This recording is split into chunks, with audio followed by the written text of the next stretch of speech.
What's going on, fishing friends?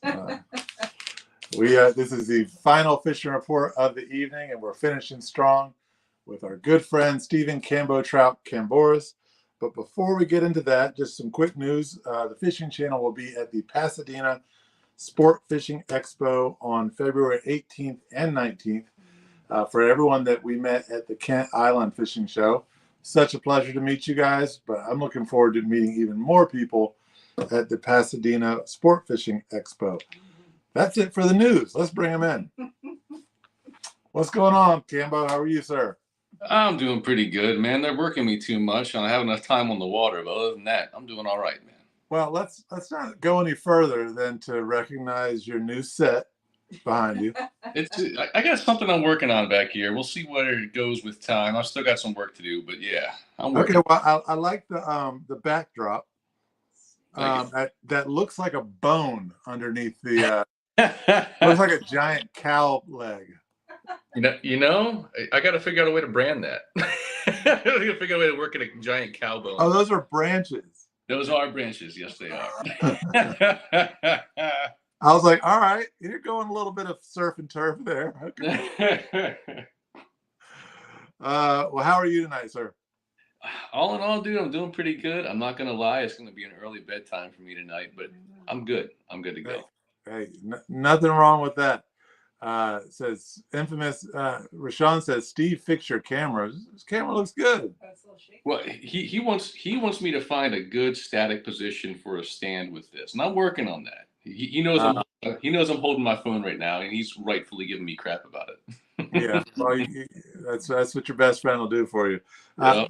Let's jump right into the 2-minute bite. I mean, it's a little bit slower this time of year, but this is a different kind of winter, and you're evolving as a fisherman and learning how to target these fish in the winter. So let's talk about it.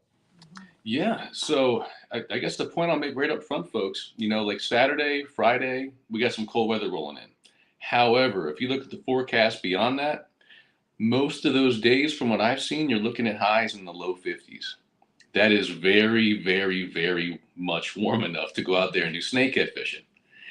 So what I would do, I'd look at the forecast. If you can make it happen, I would aim for the afternoon between 1 to 5 p.m., preferably on a day with less wind, and actually this time of year, a little bit more sun, just to warm the water up a little bit more. Like normally, I'm not a huge fan of fishing sunny days. I prefer overcast. The only exception to that is this time of year when you really want that water to warm up.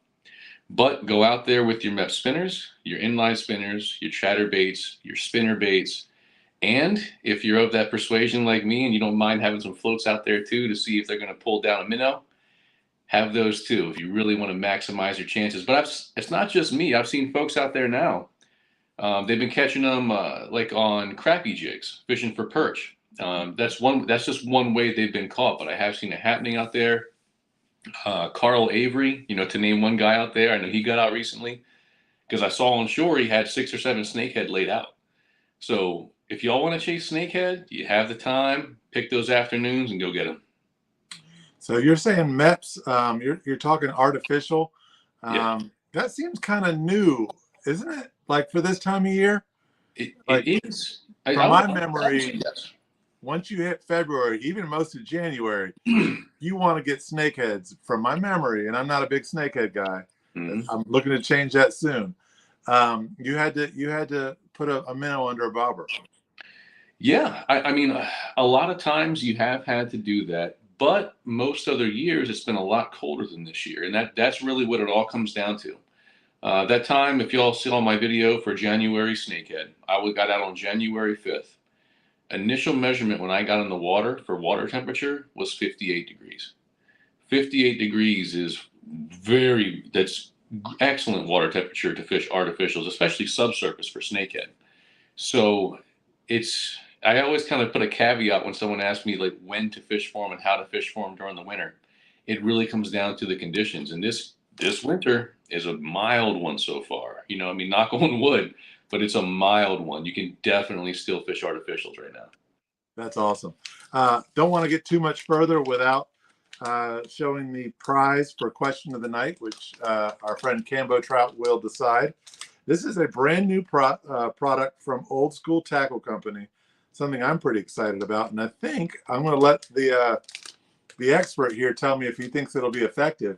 But they're called the Curlies from Old School. I mean, possibly they could be effective. No, like 100%, folks. From Shocking Yardbird is the color. Yeah. Now, I'm not talking about your curls, Cambo. I'm talking about the curls on these jig heads, on these soft plastics. It looks very froggy. What do you think?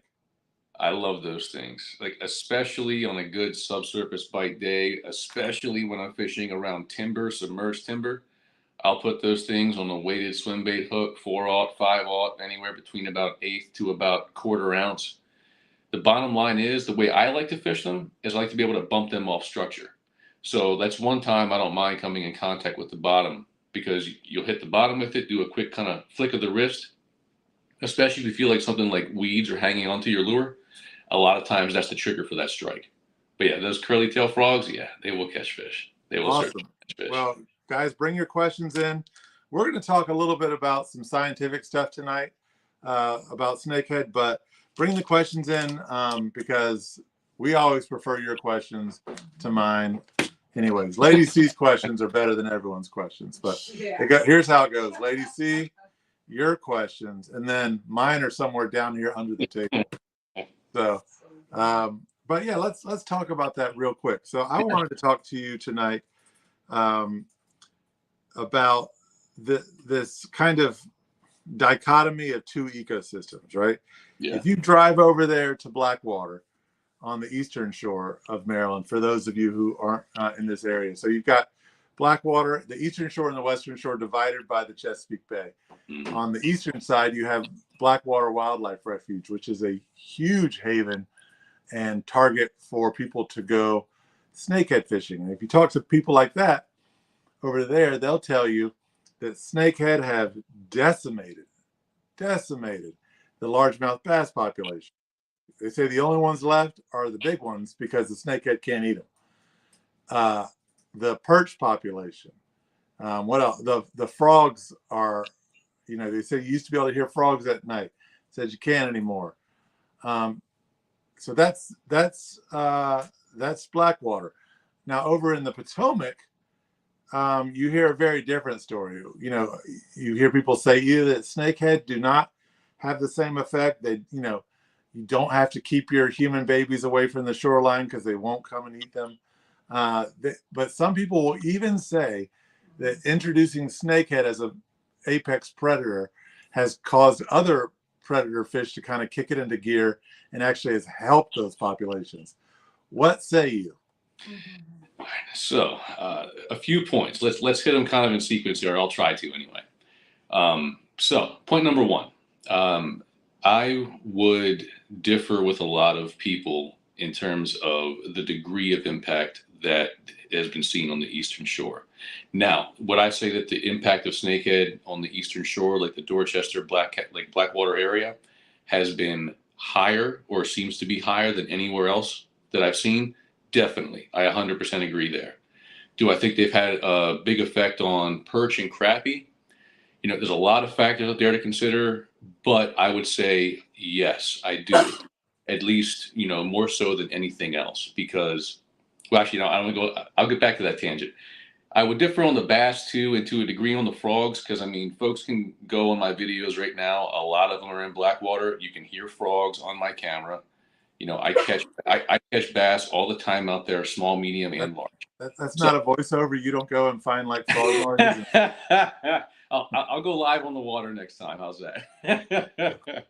but let's kind of find a middle ground here and say yes, the effect of snakehead on Blackwater seems to be worse than anywhere else. In that in and of itself, I can agree. Now, I'm going to state some opinion here, but I think it's backed up by the evidence when you look around at these different environments. The reason I think that Blackwater has had more impact from snakehead than anywhere else, first of all, is because Blackwater is almost uniformly shallow, and it's almost uniformly like a very muddy, soft substrate to the bottom. Truth. Those two factors are like perfect environment for snakeheads, right? Nice shallow water. It's tannic. They have plenty of reeds and weeds to go through, and they got that nice muddy bottom. Snakeheads love a muddy bottom. So that's point one. Point two, historically, Blackwater hasn't had a high number of large predator species. Like Blackwater, and you can see this in the Blackwater study. Like you go back historically, the most common fish you found in that system were white perch, crappie, and brown bullhead catfish, right? All of those fish are relatively small, especially compared to an apex predator like snakehead that on the high end, is going to hit 10, 15, and at the extremes, 20 pounds or so, right? So they have a perfect environment for them, and they're being introduced into an area that almost everything in the water is on the menu. Like there's yes, there are bass in that area. Yeah. But I try not to dime out my spots too much. But like y'all saw a video recently where I was out there in January catching bass and crappie right along the Snakehead. So that's why I differ a little bit there. But so why do Snakehead have more of an impact in Blackwater? It's the perfect environment for them, and there are no other really established large predators that they have to compete with. So they can just occupy that whole niche. They don't have to compete with high numbers of bass, high numbers of insert various large fish here, like striped bass and like blue catfish. Now, there are striped bass that move through the Blackwater system. There are blue catfish in the Blackwater system now. So I'm curious to see how that unfolds. But that's one reason that, Blackwater is more of an impact. You look at the Potomac gets deep, right? Like you have some shallow areas and like in the headwaters up in Mattawoman and stuff like that. But even within Mattawoman, you have the channel there, which is far deeper than anything you'll find almost anywhere in Blackwater. So point number one, in the Potomac River system, snakehead do well there, but it's not tailor-made for them like Blackwater is. The Potomac also has those established predatory species that get as big or bigger than snakehead. Like it's got a ton of bass through both natural reproduction and stocking programs. It's got a ton of striped bass. It's got a ton of various species of catfish. Like there's all these other predators that are competing against snakehead. And because of that, that's more predators that can key in on snakehead fry, and it's more they just have to outcompete in terms of feeding. So like there's two very different environments is what it comes down to. And that's something that I've always tried to say whenever I do like a seminar. I think the impact snakehead have on a given ecosystem will depend on how suitable that environment is. I mean, that sounds kind of obvious, right? But you really got to get into the weeds and talk about what is it that snakehead like. But it's going to depend on what the environment's like and what other species are there. Those are just two variables. Keep in mind, there's a lot more you have to consider when you're trying to do these kind of studies. But those are just two main factors that you have to look at real hard when you're like, okay, well, what kind of effect is snakehead going to have here? Yeah, that's a lot of talking. So I'll stop. No, you nailed that. That's just I'm sitting here listening to you talk the whole time. I'm like, this is soundbite material. It's perfect. But I have more questions, but we do have some questions rolling in from the audience. Wow, when I first saw the SEX word come up, I was like, wait a second, we're supposed to filter this out. Family friendly show. Okay, we're okay. How can you determine the sex of a snakehead? That sounds like a HBO show, Sex of a Snakehead. Gender. Or how old are they? Yeah. So good questions, first of all. When it comes to telling the sex of a snakehead, from talking to biologists, you can generally, know that for the actual sex of the fish, it's extremely difficult to tell. Like they are, as opposed to a lot of other species out there, the larger of the two within the northern snakehead is actually the male. Wow. And in a lot of fish species, it's actually the female is usually largest. But not in this case. Now, but that being said, it's like, from what I've heard from biologists, the only way you can accurately determine the sex of a snakehead is to kill it and dissect it. Straight up.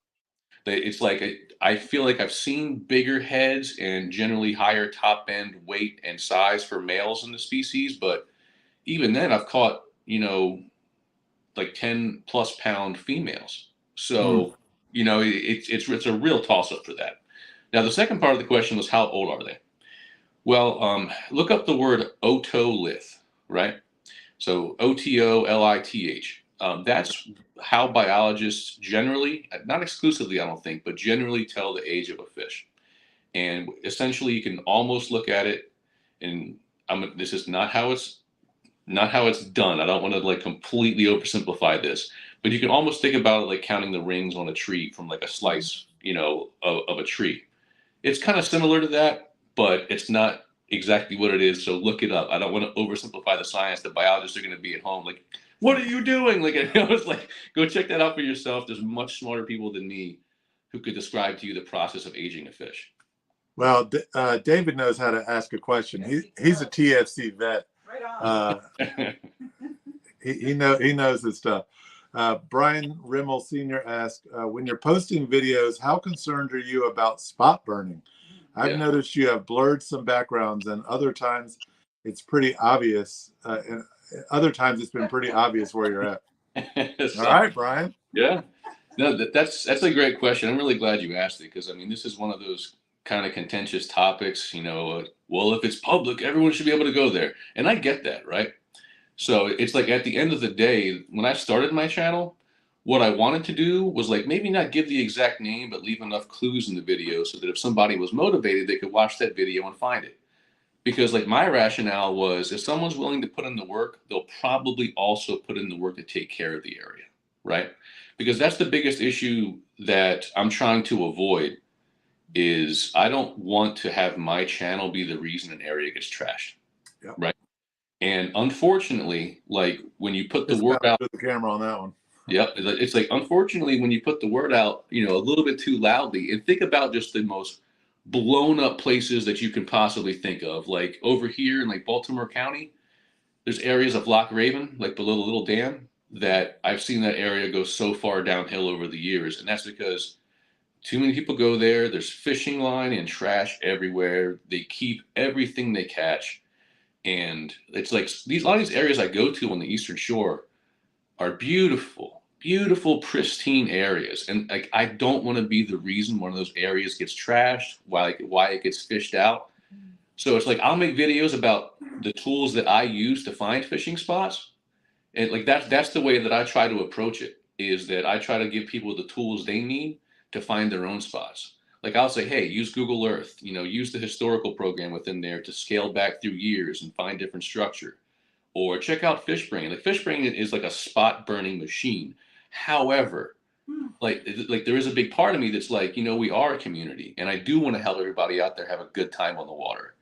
It's just the question of how can I do that responsibly so that I'm not contributing to the problems that are out there just to get more clicks. You know what I'm saying? Yeah, I gotta tell you, I mean, every time I've been to Blackwater in the last 2 or 3 years, I brought a trash bag with me. Yeah. And I fill it up every single time. And it's like, it leaves a bad taste in your mouth, Yeah. Because the people that live over there have certainly had it. I mean, they're done with, people coming from other parts of the state and trashing up their launches. And I mean, I don't blame them. I feel for them because, like folks move out there because they really enjoy that, that pristine immersion in nature away from civilization. And then here come the crowds and they're just leaving trash everywhere. It's a real shame. That's not everybody, but those people who do it ruin it for the rest of us. If it weren't for that, I wouldn't have a problem, sharing it. But that's utopian, man. Yeah. Matt Youngman, a new viewer for our channel. Welcome, Matt. He says, Crazy Horse and Cambo, I'm new. What's your favorite bait caster? He's been a spin caster forever. Curious what you go to. And he's going to get some spirited answers from both of us. Lady C, could you hand me one of my bait casters, please? So go, you first, sir. Okay. All right. So point number one, I actually didn't start using bait casters until literally about 1.5 years ago. And I think I have to credit Rashawn, like over there at Fishing, for finally pushing me into using bait casters, because I had been a lifelong spin fisherman. And honestly, like for most things, I feel like you can do most things with a spinning rod. You don't necessarily need a bait caster for most things.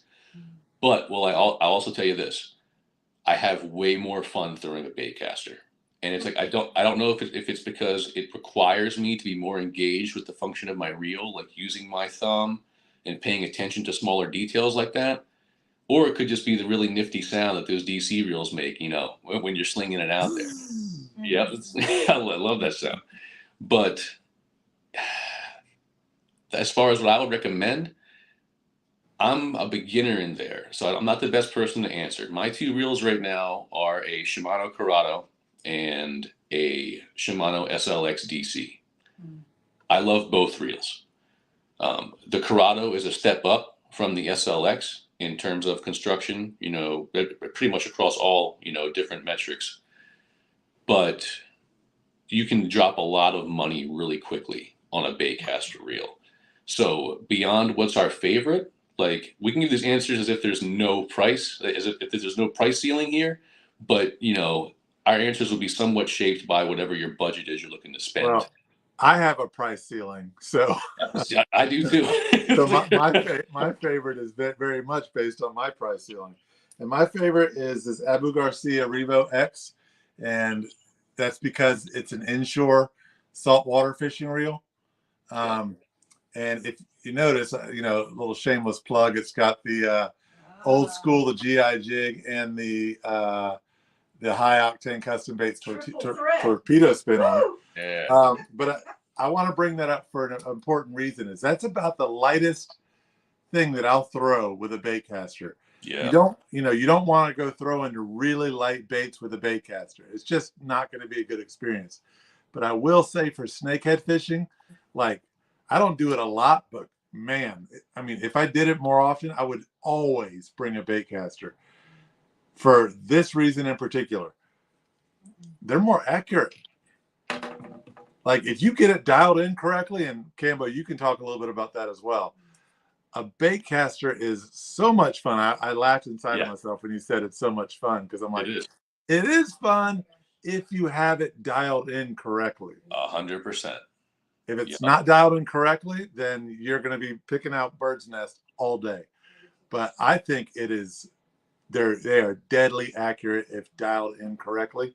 And snakehead fishing is one of those types of fishing that rewards you for an accurate cast. Yep. So, you mind if I go? Sure. Yeah, your turn.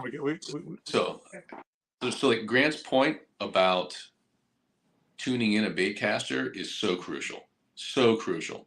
It's like my team and I, Legion of Anglers, we had a meetup at Dundee Creek this past year. And we had two folks out there who were asking for assistance, like, I don't know what I'm doing wrong with my bait caster. Like every time I cast it, I backlash. It only pays out like 10 or 20 feet at the very most. Like it's like I can't use it. And within about literally 2 or 3 minutes, Rashawn had him dialed in and he was casting out like 40, 50, 60 yards or more. Like, oh, yeah. I had this one dialed in perfectly. Handed it to Lady C.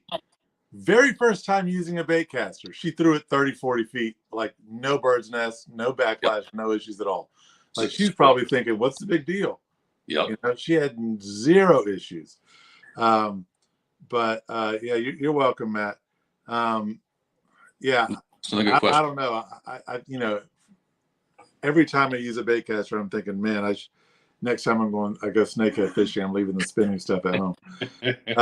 Jason asked, what's the salt levels compared to years ago till now? I think that would have a lot to do with it too.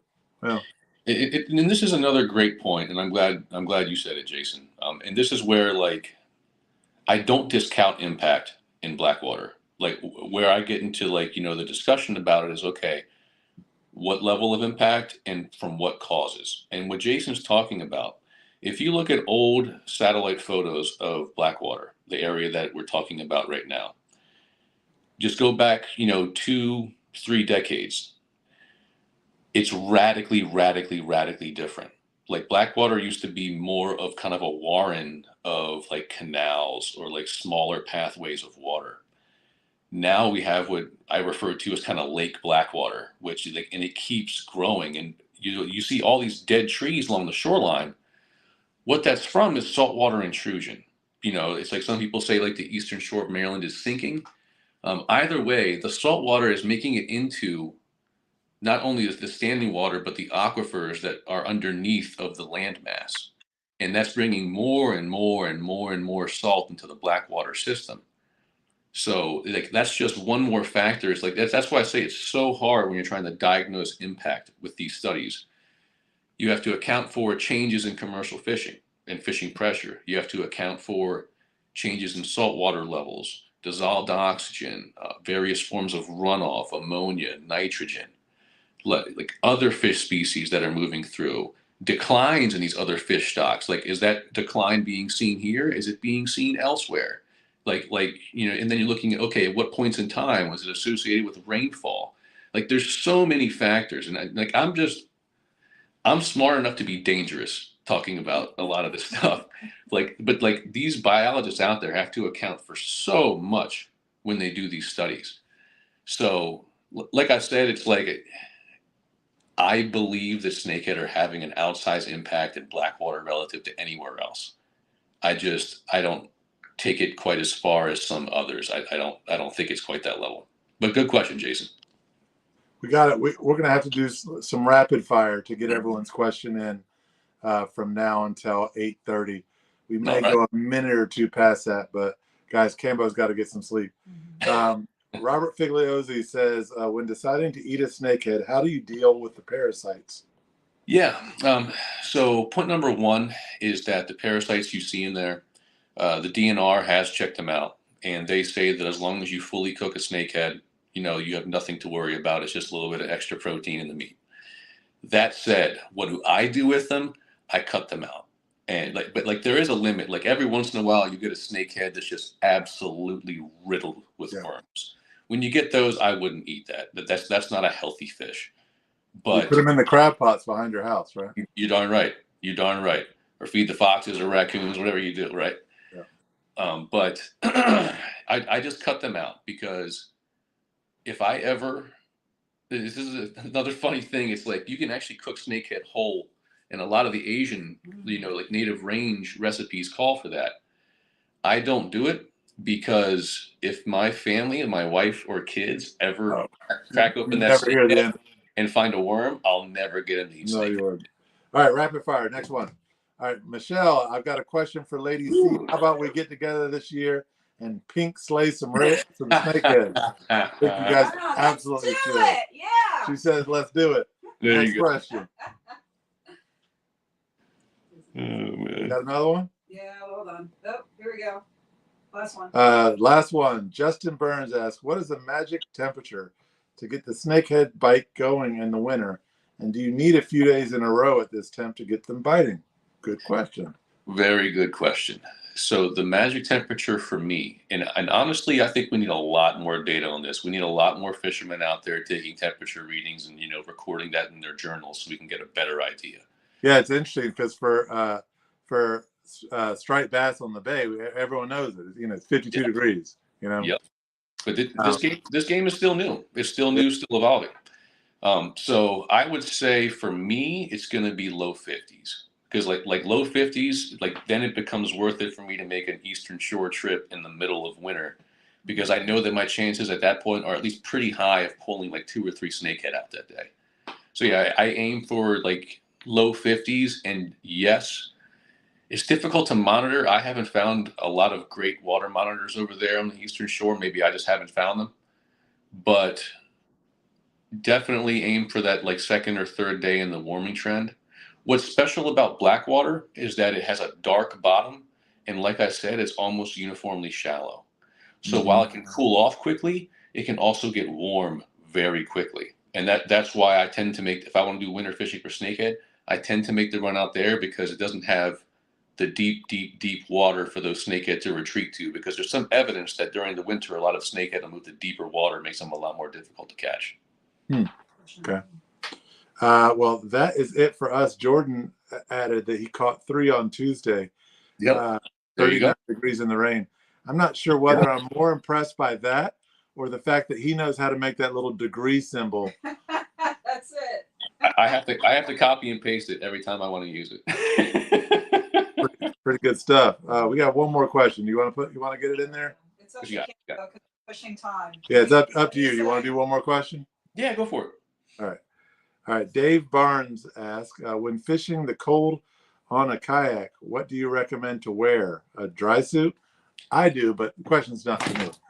The answer is always a dry suit, and I get that it's cost prohibitive for some folks out there. I'm one of them, but that is the pinnacle of safety. And honestly, if you can afford it, it's the basic level of safety. To be quite honest, definitely wear a dry suit.